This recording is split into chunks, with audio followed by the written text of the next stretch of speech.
BD news অ্যালার্টের আরও একটি সংবাদ সংযোগে আপনাদেরকে স্বাগতম। আবাসিক হোটেল থেকে আওয়ামী লীগ নেতাকে পুলিশে দিল বিএনপি নেতাকর্মীরা। রাজশাহীতে জামিনে থাকা আওয়ামী লীগের এক নেতাকে ধরে পুলিশে দিয়েছে বিএনপি নেতাকর্মীরা।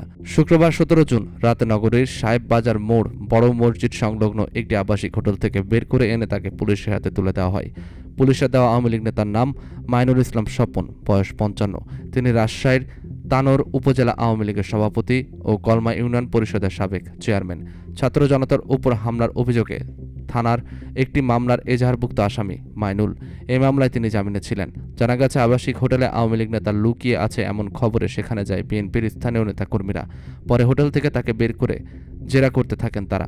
এ সময় মাইনুল বলেন, তার বিরুদ্ধে তানোর থানায় একটি মামলা আছে। এই মামলায় তিনি আদালত থেকে জামিন নিয়েছেন।